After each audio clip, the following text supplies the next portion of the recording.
Okay, Assalamualaikum warahmatullahi wabarakatuh. Welcome to the class. Today we are going to learn about material safety datasheets. Jadi ini adalah salah satu dokumen yang biasa digunakan atau biasa kita temukan ketika bekerja di industri farmasi. Nah, sebenarnya ada banyak dokumen, tapi MSDS atau Material Safety Datasheet ini adalah salah satu dokumennya. Yuk kenalan yuk. Nah, what is a Material Safety Datasheet atau MSDS? Definisinya adalah a document containing detailed information about the potential hazard, safe handling, storage, and emergency procedure for a specific chemical or substance. Jadi MSDS ini adalah dokumen yang berisi informasi yang detail tentang potensi bahaya, kemudian ada cara penanganan yang aman, cara penyimpanan, dan juga langkah-langkah darurat untuk suatu senyawa atau satu bahan kimia gitu. Di sini MSDS ini khusus untuk bahan-bahan kimia ya, bisa digunakan untuk farmasi, bisa digunakan untuk industri kimia lainnya gitu. Nah, tujuannya apa? Purpose to ensure the safety of individuals working with or around hazardous material. Jadi tujuannya adalah untuk memastikan keamanan dari seseorang atau orang-orang yang bekerja dengan atau berada di sekitar materi yang berbahaya. Jadi namanya bahan kimia pasti dia ada bahayanya gitu ya, bahan kimikal gitu. Nah, kalau di industri kita sebagai tenaga produksi, tenaga industri itu pasti ada kontak dengan bahan kimia. Namanya juga kita produksi obat misalnya gitu kan, bisa untuk obat, kosmetik. Nah itu ada kontak antara manusia dengan bahannya. Mulai dari penerimaan barang ketika di barang baru datang nih dari distributor ke industrinya, kemudian ketika penyimpanan kan itu diangkat, bahan itu dipindah-pindahkan dari satu ruang ke ruang berikutnya, kemudian juga ketika diproduksi ada lagi proses penimbangan. Nah, kontak itu antara manusia dengan bahan kimia itu ada potensi bahayanya, entah itu dia ringan, entah itu dia sedang ataupun berat. Nah, masing-masing bahan itu dia punya klasifikasinya tersendiri, kemudian cara penanganannya tersendiri. Nah, dengan memahami MSDS ini kita dapat menjadikannya patokan dalam menghandle atau menangani bahan-bahan ini untuk keamanan dari manusianya sendiri gitu. Selain untuk menjaga safety manusianya, tapi juga dapat untuk menjaga kualitas bahannya supaya dia tetap efektif gitu. Nah, apa aja sih isi dari MSDS? Nanti terakhir kita akan cek tuh bagaimana cara mengakses MSDS dan bagaimana cara membacanya. Nah, sekarang kita teorinya dulu ya. Nah, antara MSDS 1 dan yang lainnya itu isinya bisa beda-beda gitu. Jadi, satu senyawa punya dokumen MSDS itu juga bisa berbeda dengan senyawa yang lain isi MSDS-nya. Tapi ada beberapa konten yang itu umum, jadi semuanya punya isi konten ini. Nah, yang pertama ada chemical identification. Nah, isi dari chemical identification itu ada nama bahan kimianya, kemudian sinonim bahan kimianya, terus ada formula kimia dan dari senyawanya. Jadi tuh rinci tuh nama-nama kimianya, atau kalau ada nama dagingnya juga mungkin ada gitu. Tapi ini yang wajib ada nama, sinonim, dan struktur rumus kimianya. Kemudian hazard identification. Nah, identifikasi bahayanya apa? Isinya adalah informasi tentang potensi bahaya, such as contohnya flammability, toxicity, and reactivity. Jadi yang bahaya di sini itu adalah sifat-sifat flammability atau dia mudah terbakar, kemudian toksisitasnya bagaimana, apakah dia racun, kemudian reaktivitasnya gimana. Dari reaktivitasnya kita tahu dia mudah berubah kondisi senyawa ini terhadap lingkungan. gitu. Jadi dengan mengetahui bahayanya kita dapat menjaga produk ini disimpan di tempat yang seperti apa. Kemudian menjaga manusianya harus menggunakan peralatan perlindungan diri seperti apa gitu. Kemudian ada composition and ingredients. Nah, kalau dia senyawa ini tidak murni atau dia adalah campuran dari beberapa bahan, maka akan ada composition and ingredients. Jadi bahan ini tuh dia mengandung apa saja. Karena nama bahan kimia itu kan dia nggak selalu satu senyawa murni. Kadang dia juga ada campuran dari beberapa bahan kimia membentuk satu senyawa campuran gitu. Nah, di situ disebutkan tuh di list apa aja isinya, kemudian konsentrasinya berapa saja gitu. Next ada first aid measure. Nah, untuk first aid ini namanya pertolongan pertama itu dia hampir sama untuk semua bahan kimia, itu hampir sama ya, walaupun nanti akan ada perbedaan. Tapi sometimes umumnya itu dia hampir sama first aid. Isinya apa? Instruction on initial care in case of exposure or ingestion. Jadi kalau first aid itu isinya instruksi ya, langkah-langkah awal yang dapat kita lakukan atau tindakan awal yang kita lakukan jika terjadi kontak yang berbahaya menyebabkan menyebabkan cedera mungkin gitu. Exposure ya, jadi ada paparan atau ingestion atau tertelan gitu. Bisa itu tertelan, bisa kontak dengan kulit atau dengan mata. Nah, ini disebutkan cara-cara pertolongan pertamanya bagaimana gitu. Next, ada firefighting measure. Nah, ini ketika ada kejadian kebakaran.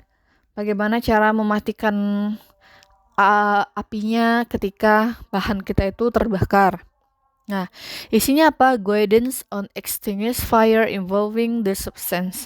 Jadi panduan untuk memadamkan api yang yang terikut dari senyawa. Jadi senyawanya itu terbakar. Nah, bagaimana cara memadamkan apinya itu? Kalau senyawanya tidak mudah terbakar ya mungkin lebih mudah. Tapi kalau senyawanya yang mudah terbakar seperti alkohol itu kan dia mudah terbakar. Nah, itu memadamkan apinya mungkin juga sedikit butuh penanganan khusus gitu. Next ada accidental release measure. Nah, ketika pemindahan barang dari satu tempat ke tempat lainnya, sometimes itu kemasan itu dapat melepaskan debu-debu atau partikel-partikel senyawa kimia yang yang tak terkontrol. Jadi kita pas mindahinnya atau pas menimbangnya atau antara satu prosedur produksi ke prosedur berikutnya itu ada bahan yang terlepas ke lingkungan yang tidak bisa kita kontrol.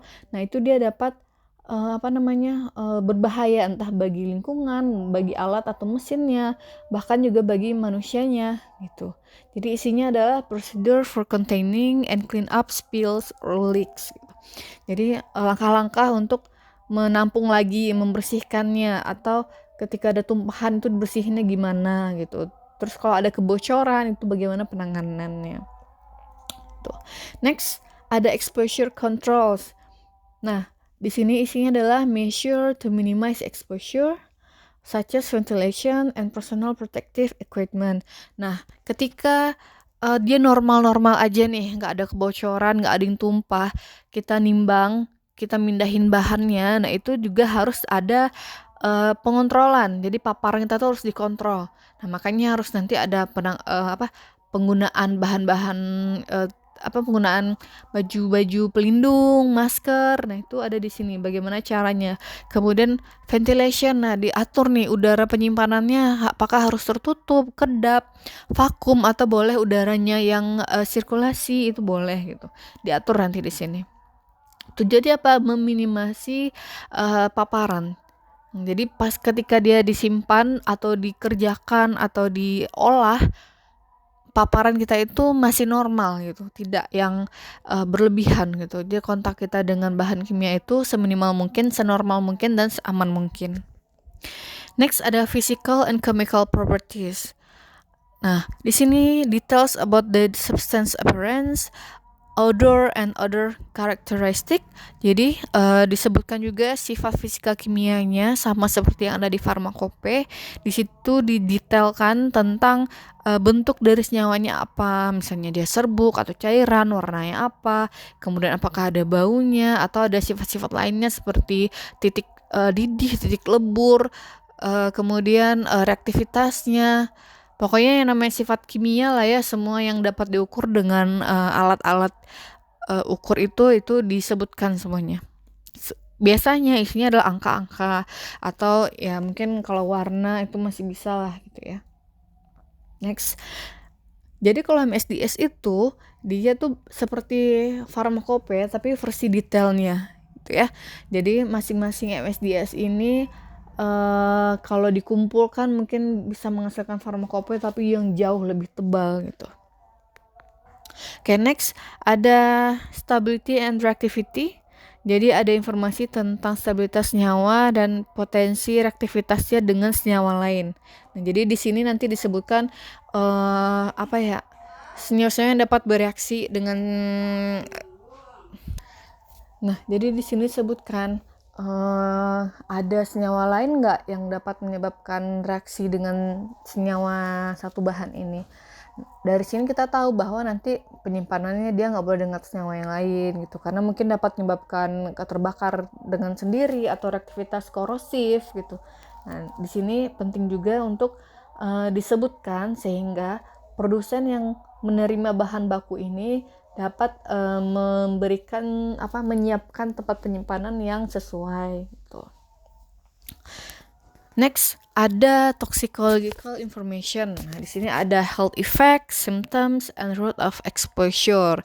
Nah, informasi toksikologi. Nah, kalau toksikologi itu ya tadi ya misalnya terpapar dengan mata, kulit, atau terminum sehingga dapat menyebabkan isu-isu kesehatan, menyebabkan gejala yang muncul. Nah, itu harus disampaikan.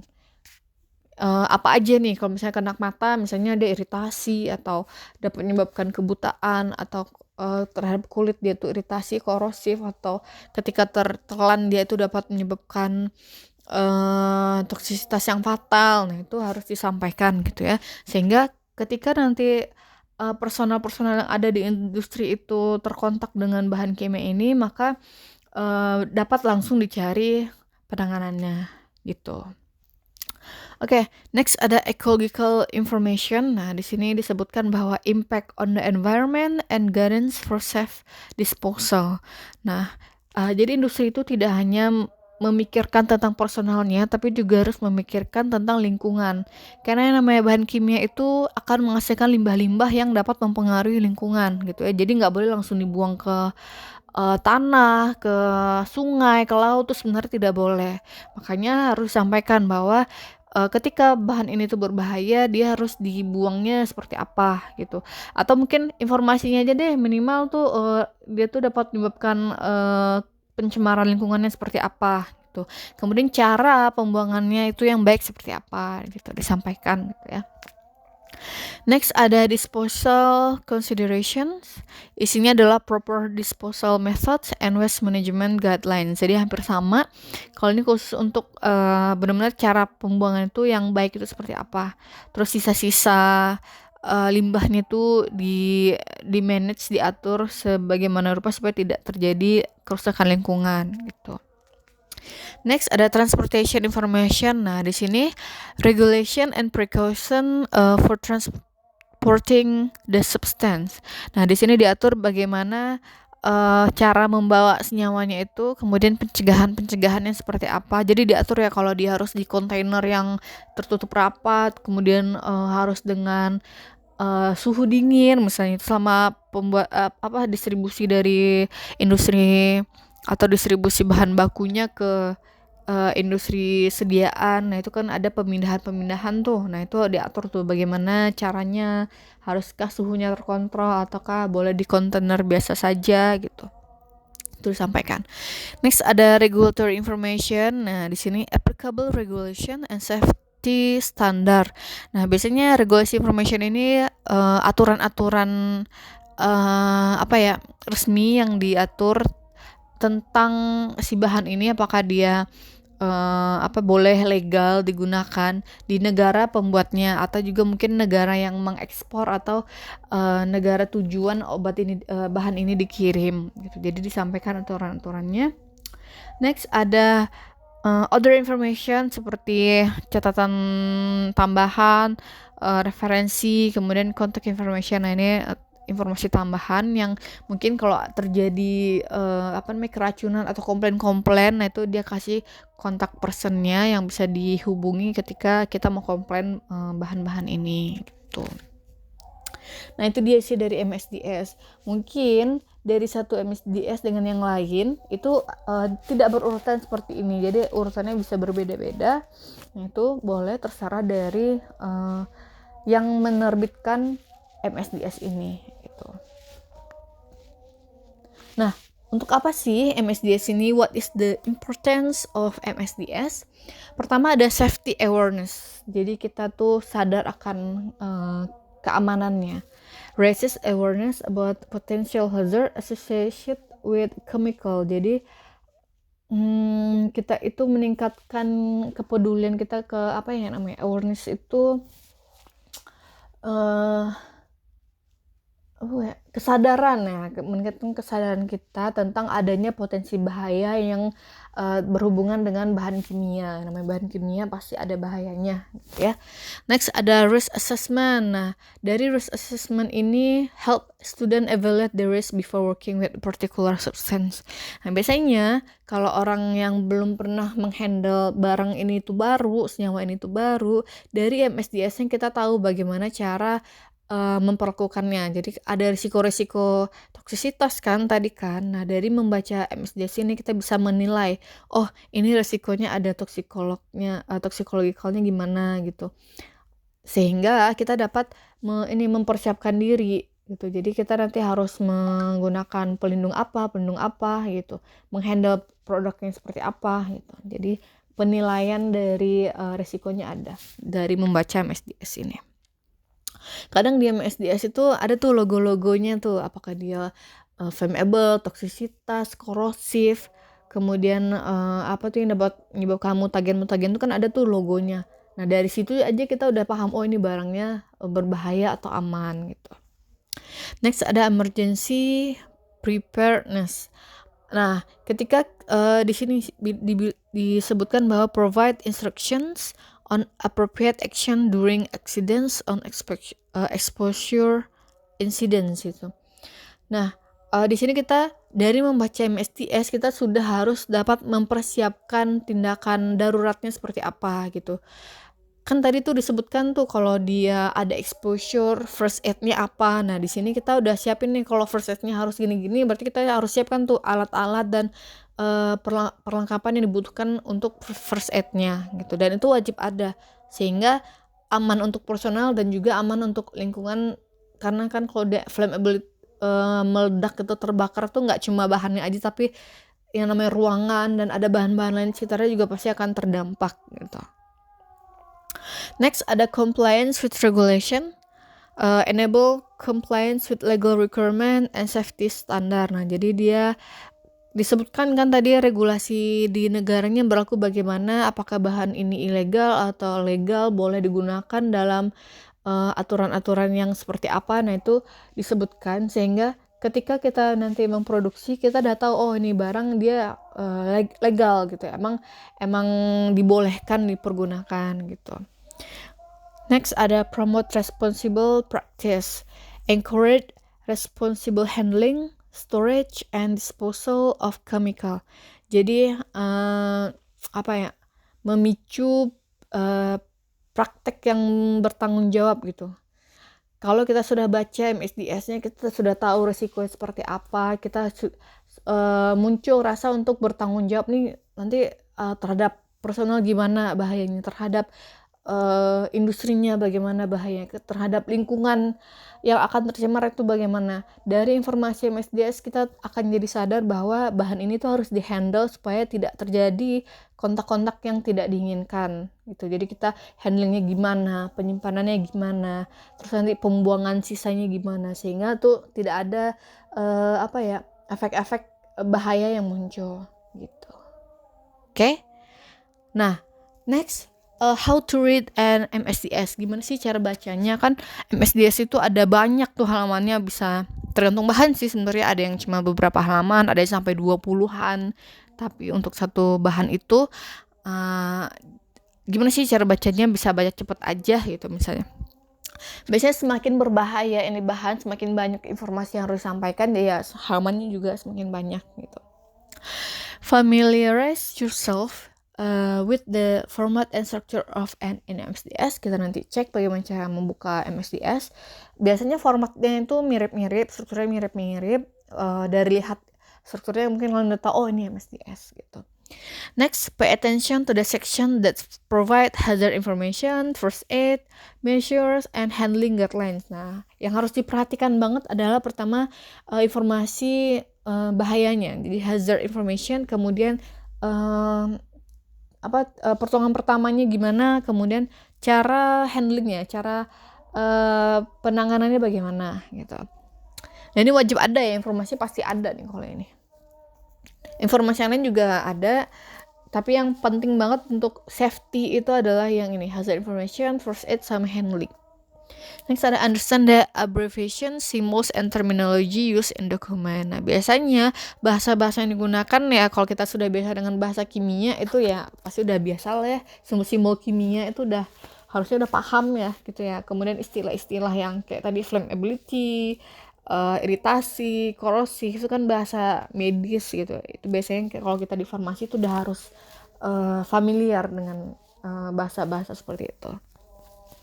Next, seek clarification or additional information if anything is unclear or ambiguous. Jadi cari informasi yang jelasnya tentang informasi yang kalian tuh ragu, nih maksudnya apa sih, kayaknya nggak gini deh gitu, atau mungkin datanya sedikit berbeda dengan yang di Pharmacopeia atau sumber-sumber lainnya. Nah, kalian tuh gali lagi informasinya, pastikan bahwa bahan tersebut, informasi yang ingin kalian gali itu sudah valid, barulah kita menangani barangnya gitu.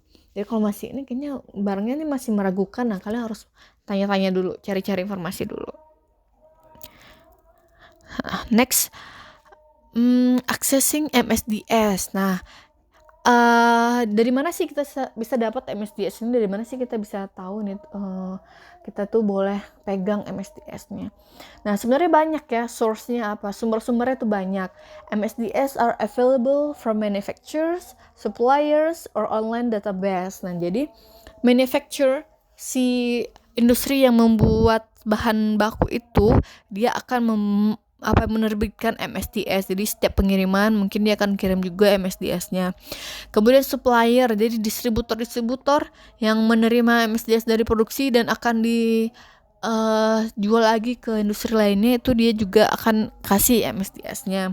Atau online. Nah, kita sebagai student, nah itu akademi itu bisa akses MSDS-nya dengan online aja, boleh nanti di Google aja gitu, nanti kita latihan. Next ada collect resource.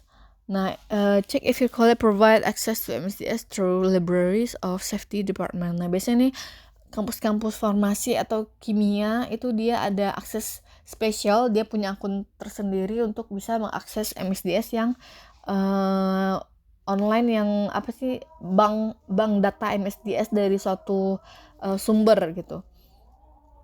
Atau mungkin yang gratis kita bisa online yang biasa, database yang biasa. Biasanya ini kalau yang resource collection itu biasanya untuk orang umum itu berbayar, tapi karena kita ada kerjasama atau punya akun di kampus atau universitas, dia akan ngasih gratis gitu. Nah, ini dia yang terakhir ada online database. Nah, ini bisa lah ya, walaupun nanti akan berbeda-beda dari satu bahan itu banyak MSDS-nya, tapi nggak apa-apa, yang penting isinya tuh hampir sama. Oke. I think that's all. Kita akan latihan bagaimana cara membaca MSDS. Oke, kita coba cek ya gimana cara nyari MSDS, aksesnya gimana. Nah, kalian bisa buka Safari atau Google, nanti tinggal diklik MSDS niacinamide. Nah, kalian klik aja. Nah, nanti akan muncul banyak sekali website atau situs-situs yang mengeluarkan MSDS dari Nationwide. Ada yang tulisnya safety dataset aja, ada yang MSDS. Nah, itu sebenarnya hampir sama ya. Nah, kita buka aja satu yang biasa. Sometimes yang punya online resource ini dia tuh bukan industri juga gitu ya, cuma dia punya datanya aja gitu. Coba kita buka satu dan dia ada langsung PDF ya yang keluar. Oke,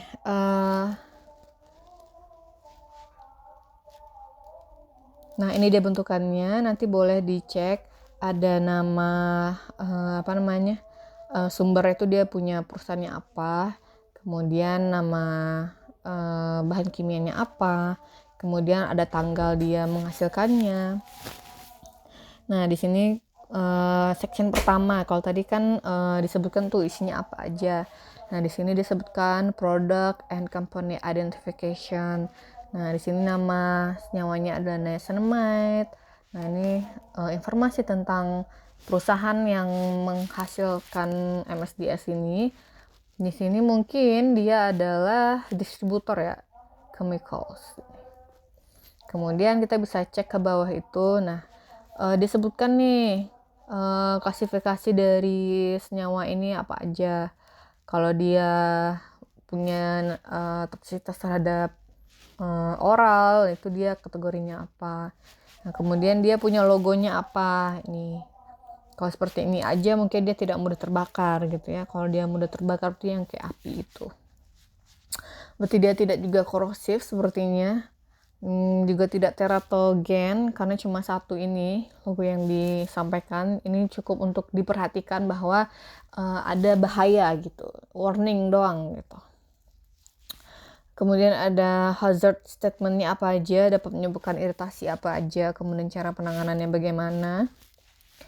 Terus yang target organsnya ini kalau ada yang tertelan, nah dia bisa membahayakan apa aja gitu. Kalau ice ini berarti kontak dengan mata. Nah, bentukannya seperti ini ya. Jadi ada section-sectionnya atau mungkin part-part gitu. Kemudian baru di sini dia information dari ingredientsnya. Jadi namanya niacinamide, sinonimnya apa, formula kimianya seperti apa gitu. Kemudian first aid. Nah, ini tadi yang saya sebutkan bahwa first aid itu bisa sama antara satu senyawa dengan senyawa lainnya karena namanya first aid ya pasti itu dia kayak udah umum gitu. Paling mungkin nanti ada yang berbeda, beberapa senyawa yang mungkin lebih bahaya itu dia agak sedikit berbeda dengan senyawa-senyawa yang standar aja gitu.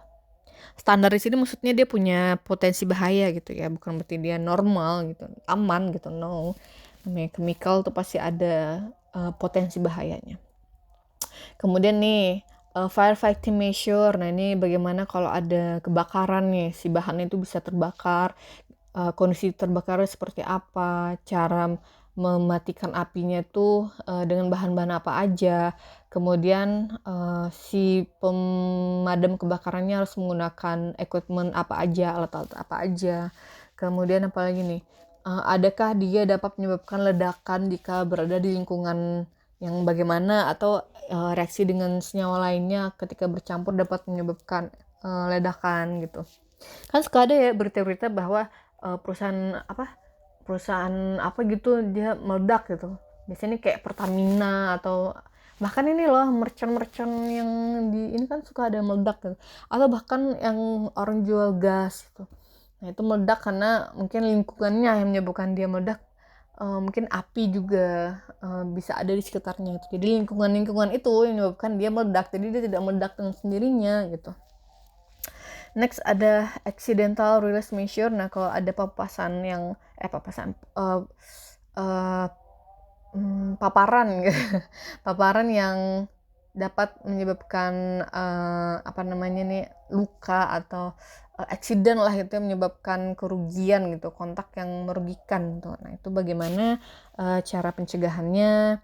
Jadi orang personalnya harus bersikap bagaimana, menggunakan peralatan bagaimana, terus lingkungan penyimpanannya juga harus diatur gitu. Kemudian handling storage, nah ketika dipindah-pindahin atau ketika ditimbang, dikemas ulang, nah itu bagaimana cara handlingnya, disimpannya di ruangan seperti apa, di kontainernya seperti apa. Kemudian ada exposure control, cara mengontrol supaya dia tidak terpapar dengan lingkungan yang mungkin tidak cocok gitu, atau dekat bahan-bahan yang lain ketika disimpan tuh gimana kontainernya supaya tidak dapat kontak atau melepaskan debu-debu, atau ada yang bocor, atau ada yang berterbangan gitu senyawa, bahan-bahan kimianya. Nah itu diatur semua. Nah, di sini ada termasuk orang-orang yang bekerja di dalam gudang itu atau dalam produksi itu bagaimana melindungi dirinya sendiri, itu disampaikan. Kemudian ada physical and chemical properties. Nah, ini tadi yang ada di farmakope. Nah, kalau bahannya itu yang normal, tadi kan ini cuma warning ya, berarti dia termasuk yang standar lah gitu ya. Datanya itu cuma sedikit. Nah, ketika nanti dia bahan ini tuh yang flammability, nah itu datanya kan banyak banget. Nah, di sini kan disebutkan no data available nih, contohnya yang upper exposure limit tuh no data available, berarti si bahan itu dia tidak mudah terbakar.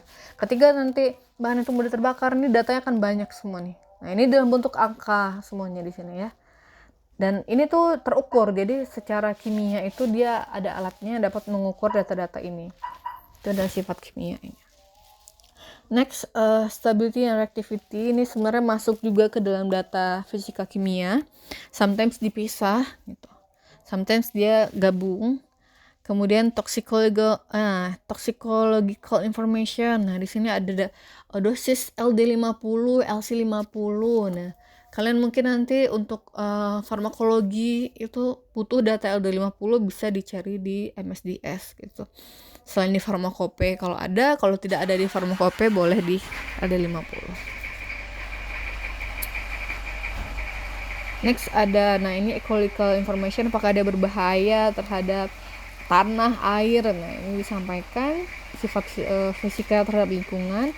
Kemudian bagaimana cara mengatasi